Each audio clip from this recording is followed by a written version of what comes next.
இனிமேல் தான் ஆட்டமே இருக்கு. அறிவாலயம் ரெடி பண்ணும் அடுத்த அரசியல் குண்டு. யாரும் எதிர்பாராத ட்விஸ்ட். அனைவருக்கும் வணக்கம்.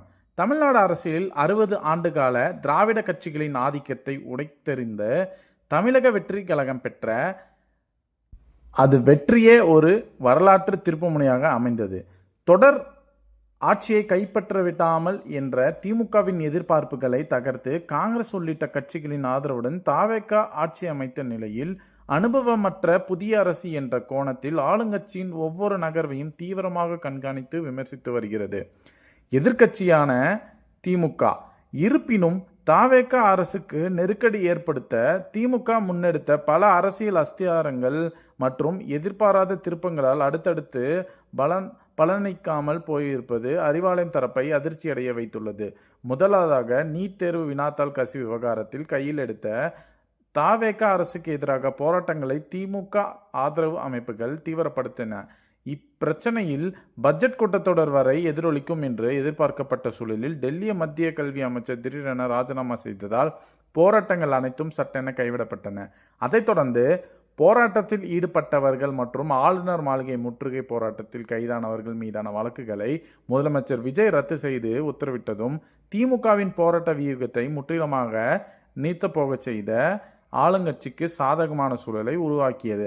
அடுத்த எழுந்த காவேரி நீர் பங்கீட்டு விவகாரத்தில் முதலமைச்சர் விஜய் கர்நாடகா முதலமைச்சரை நேரில் சந்தித்து திட்டமிட்டதை திமுக கடுமையாக எதிர்த்தது. அதை கட்சி கூட்டத்துக்கு கூட்ட வேண்டும், கர்நாடகா செல்லக்கூடாது என எதிர்க்கட்சிகள் அழுத்தம் கொடுத்ததால் அரசுக்கு தலைவலி உருவானது.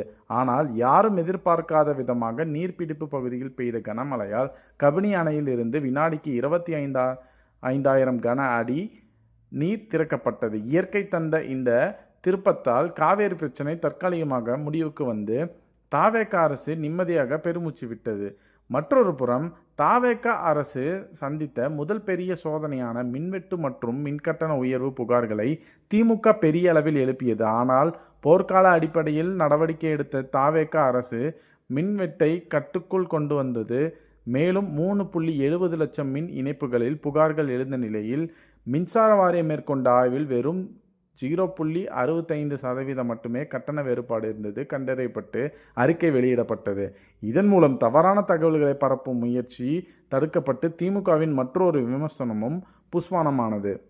இவற்றாக தான் முன்னெடுக்கும் அரசியல் நகர்வுகள் அனைத்தும் எதிர்பாராத நிகழ்வுகளால் தாவேகாவுக்கு சாதகமாக மாறுவதைக் கண்டு திமுக அதிருப்தியில் இருந்தாலும் அடுத்ததாக எந்த பிரச்சனையை கையில் எடுக்கலாம் என தீவிரமாக கணக்கு போட்டு வருகிறது. அதே வேளையில் எதிர்க்கட்சி எந்த வடிவில் நெருக்கடி கொடுத்தாலும் அதை உடனடியாகவும் அதே வேகத்தில் தீவிரமாகவும் எதிர்கொள்ள தமிழக வெற்றி பெற்ற கழகம் முழு வீச்சில் தயாராகி வருகிறது. மேலும் இது போன்ற காணொலிகளுக்கான எங்கள் யூடியூப் சேனலை சப்ஸ்கிரைப் செய்வோம். நன்றி, வணக்கம்.